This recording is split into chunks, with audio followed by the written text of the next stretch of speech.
Let's get educated. That's why we're here, to bring you the stories impacting K-12 classrooms and college campuses. It's time for a little education. Well, greetings everyone and welcome. It is your old friend Katie Pratchard, joined today by your young friend Mr. David Fiorazzo. All right, tonight we are kicking off our little special called the After School Special. David and I will be joined tonight by Dr. Duke Pesta and Dr. Jake Jacobs for a fun discussion about all of the things. And since we're launching this new program, we want to hear from you. So please head over to stayeducated.org. Send us your questions. Anything, no topic off limits. Again, tune in 7 p.m. Central tonight to check out our inaugural episode of After School Special. So, all right, friends, it's that special, see what I did there, time of week, when we all gather around the campfire, or wherever you're sitting, to hear the latest dirt coming out of the education establishment from our very own and favorite international correspondent, Alex Newman. Hey, Alex. Thanks, guys. Great to be with you again. And just a few weeks ago, we had a story about the Michigan Department of Education got caught red-handed encouraging teachers to encourage children to transition to new genders behind their parents' back. Well, we have more smoking gun evidence that this is going on, this time out of the People's Republic of San Francisco. And again, we have smoking gun evidence that this is what they are doing. They're encouraging children as young as kindergarten to start picking new genders, and they can pick infinite different genders. And then they're telling these teachers that they have to play along with these delusions. And then they're telling these teachers to help these children conceal these transitions from their parents. And the documents are now available for everybody to see. The one that bothered me the most is a worksheet that they're giving to these teachers. It's called Elementary Name and Pronoun Sheet. And you can see it right there.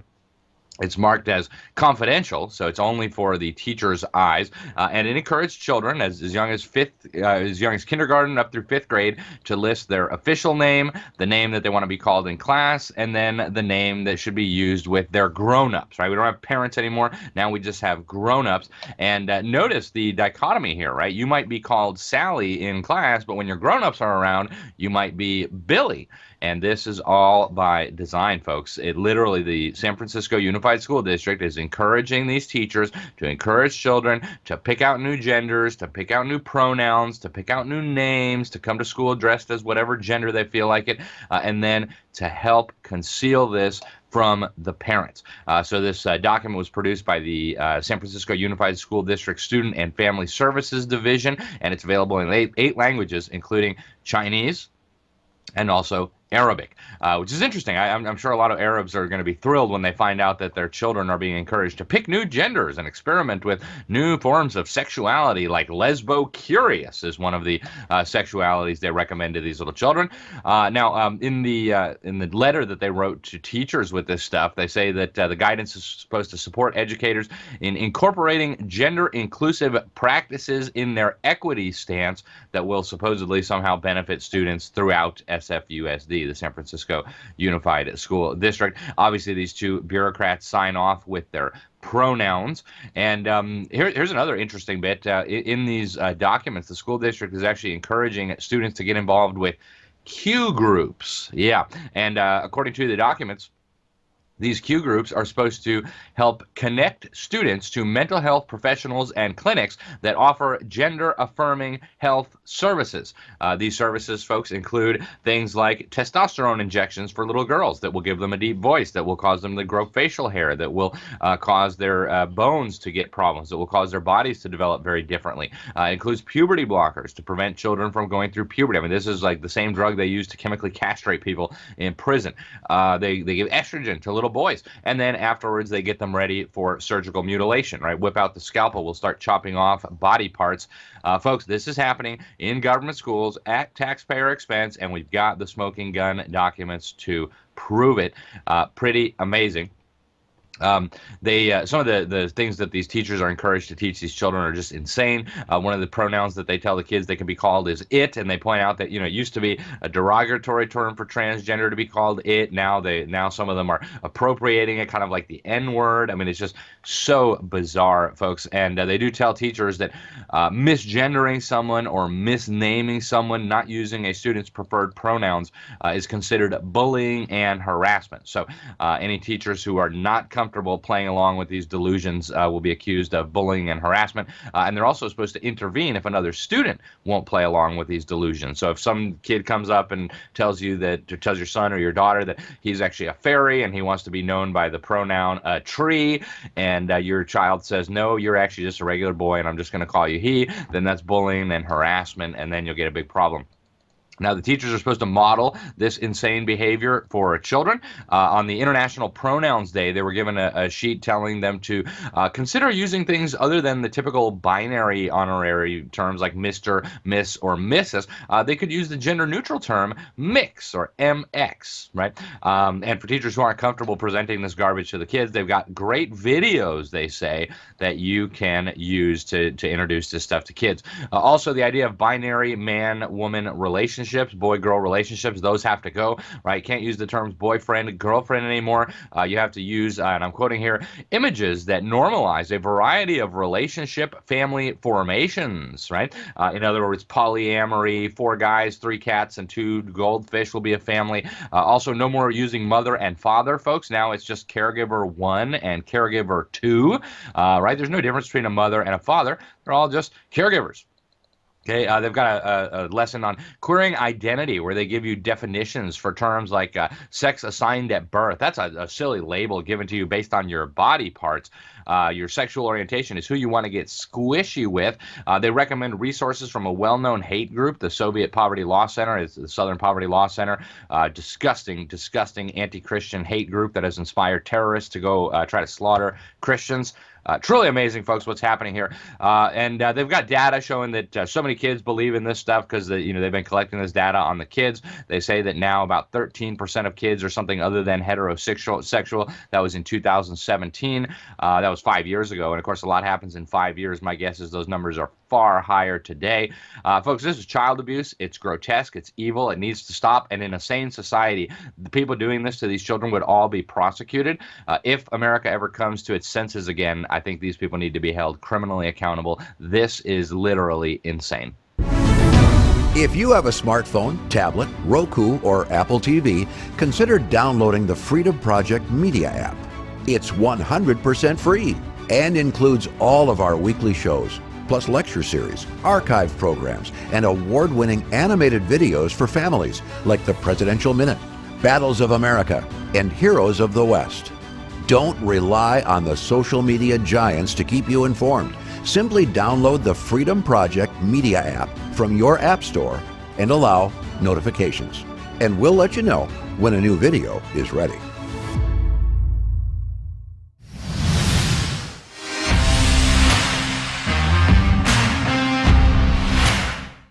According to radical Democrat Socialist Congresswoman Alexandria Ocasio-Cortez, it's better not to be born than to be alive if you're poor. She sent out another tweet last week that we're going to dissect. But even sadder than her callous comments, many of her sick followers chimed in and agreed with her twisted, eugenic views on Twitter. Remember, these people are allowed to vote. I'm David Fiorazo, and this is Christ and Culture.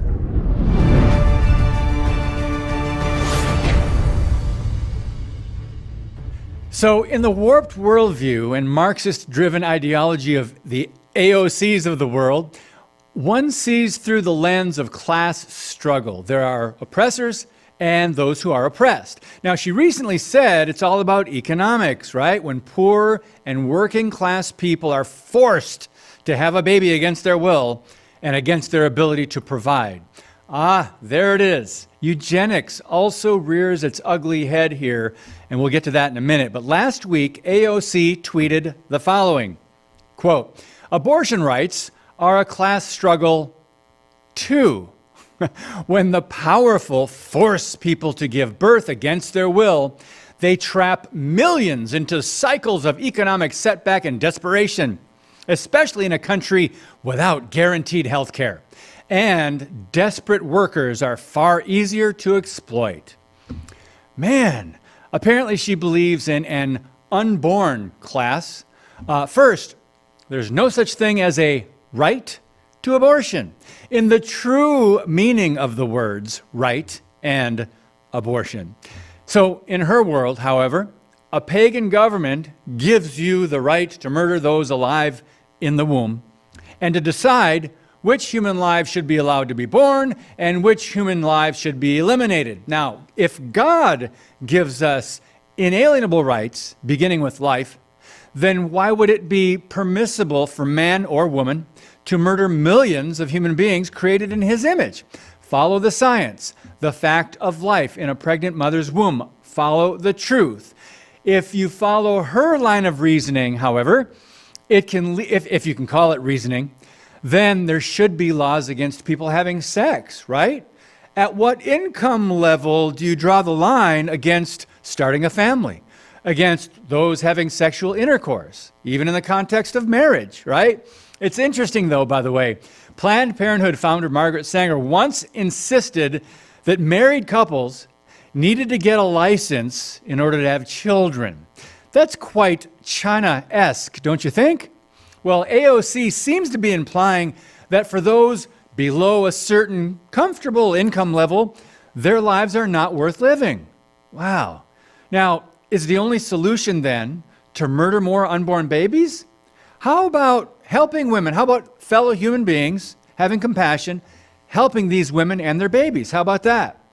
Writing for Newsbusters, Jason Cohen reminds us that being poor in America is far better than having even an average income in many other countries. He said this, per AOC's logic, should poor countries stop having babies and abort all the unborn ones? According to the radical left, this would help mitigate climate change because it would fix the so-called overpopulation problem. So if they keep going in this genocidal direction, perhaps they will eventually be advocating for this. Well, it sounds like leftist elites playing God since they have rejected him. This demonic ideology, by the way, is part of the legacy of Margaret Sanger, who wanted to limit or even prevent black babies from being born. For just one example, selective breeding of fellow humans. Have you ever heard of the Negro Project? Look it up. It's part of our history. It's no mistake that today, 79% of Planned Parenthood businesses, and they're booming, they're in minority neighborhoods. Sanger, who would be called a white supremacist if she were alive today, laid the foundation for this liberal feminist social agenda, leaving millions of post-abortive women in anguish, grief, pain, regret, after Planned Parenthood's century now in business. Young girls in classrooms today and young women in modern culture have been groomed to be God-denying activists. They've been sold lies that sex with no restraints is freedom, and a baby is a problem to be dealt with rather than a gift from God. Like Sanger, who regarded the weak as feeble-minded, progressive elites such as Hillary Clinton, Nancy Pelosi, Michelle Obama, Elizabeth Warren, Stacey Abrams, and AOC are openly rebelling against their creator. And their followers have also joined the death cult. So forget what you've been told, that abortion is a political issue.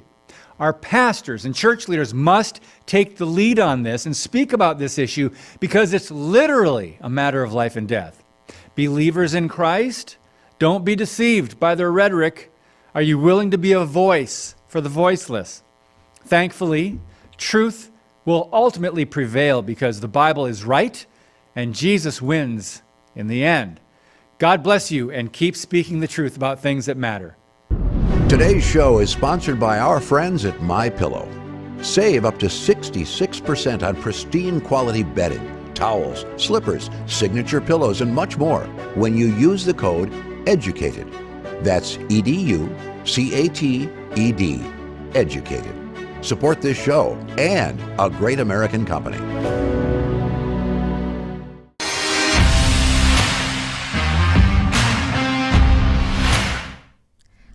right, let's take a little time to find out what's trending left. We're going to start today in Oklahoma, where a high school teacher who went viral last Christmas for telling kids to forget their parents if they didn't accept and support the LGBT lifestyle, well, back at it again. If your parents don't love and accept you for who you are this Christmas, now. I'm your parents now. I'm proud of you. Drink some water. I love you. Okay, I agree, drink some water, but you're not my parents. But that guy's back. Well, I guess new undercover video from Project Veritas has found out that our friend there, Tyler, may have jumped states, but he's still teaching and finding ways to incorporate his wokeness into the classroom in ways that won't get him caught. I am an anarchist. I can get my license revoked for being too woke. But I think it's, You know what I mean? you're not overly, there's ways to, That's what I mean. Yeah. Like, trust me, I want to like burn down the entire system. yeah, there's ways to introduce There these is. ideas without broadcasting it, you know what I'm saying? Yeah. And No, I broadcasted it too much last semester. So. yeah, they couldn't stop you. Obviously you're teaching, so that's No, they definitely couldn't. Yeah, well. Also was like, they were super, like, they didn't want to stand up to the parents, which I get. 'Cause, Yeah. I mean, it's Oklahoma, so what are you going to do? yeah. It is Oklahoma. Glad to see he's aged up and putting that little beard out there trying to look like what Oklahoma is, but the hair, well, that's another story. Meanwhile, a young boy is clearly being treated as a prop for the Rainbow Mafia in this next clip. In this clear parenting fail, a mom took her son to a drag club, where it wasn't long until the queen took notice of the child and then perpetuated the cycle. So, as you can see, there's the drag queen, and you see a little bit of money being put out, but oh no, the drag queen sees the child.